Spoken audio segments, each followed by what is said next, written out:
Jamal Finkley, Blacktree TV. What up, Tyler? How you Hey, doing, what's bro? going on, Jamal? I'm doing well, man. How are you? Pretty good. First, I gotta just say, how does it just feel just to look around that cast and just look at all those beautiful women? I mean, even Tracy's beautiful. The writer's beautiful. Like, how does it just feel as a man just to work around all that beauty and talent and just be like, Yeah. dang, am I lucky? Am I just lucky? Well, you hit the nail on the head. It's like they're beautiful on screen and when you see them, but it's like their true beauty lies on the inside. Like when we keep throwing this idea of like family around, you know what I'm saying? But to see all their hearts and how they welcome me with open arms, how they treat each other, how they treat the our writers. You had mentioned Tracy, how they treat the crew.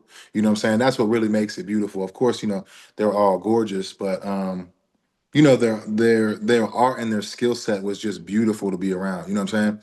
And it Yeah, was it's really just a dynamic show, man. It's up here. I feel like the writing is up there. I feel like everybody hit the nail on the head in terms of performances. So a bunch of black beautiful women is like icing on the cake, you know? yeah, yeah. And I've been talking to all the ladies about this, like. I know you from and you're from Philly too, so you see it too. But Harlem is kind of like where when we started talking about gentrification, I mean the first things that came to my mind was like Bed-Stuy, Harlem. That was Yeah. like the first thing. I hate living in a food desert. It's like the one thing that's like I don't want to go to the gas station for no groceries or nothing like that. Yeah. So I like having groceries, but like, what do you think about the all the overall effects that gentrification puts on our communities as it deals with black people? Well, I think it's about opening up our minds because we see this, this is on the forefront in the show Harlem. We talk about gentrification a lot in the first season when Ian's trying to open that restaurant. I think as a community and for anybody that's like, as we sit here and we discuss amongst ourselves, what do we think? I think it's key to find a balance. You know what I'm saying? Because like you said, you want to be able to go to the Ralphs and go grocery shopping. You don't want to get at the gas station. But at the same time, it's like I don't want to be robbed of what the soul is that makes this place special. So I feel like that's a communication between like, the officials changing things in the city, the citizens in the city, and do we show up to some of those council meetings or whatever it is? Like, however we can get on the same page, there's a middle ground that needs to be found. It's not just about my way or your way, because we both living here together, you know? Yeah, yeah. And lastly, uh this show is wrapping up.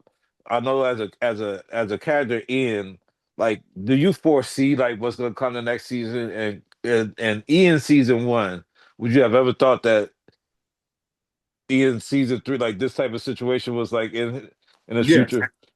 Yeah, I would think I would say what he ended up with at the end of season three is exactly what he was chasing in the start of season one. It's just through the arc we found that he landed there in an unexpected way. He always wanted to be with Camille, even when he left to go to Paris. And he always wanted to be a father.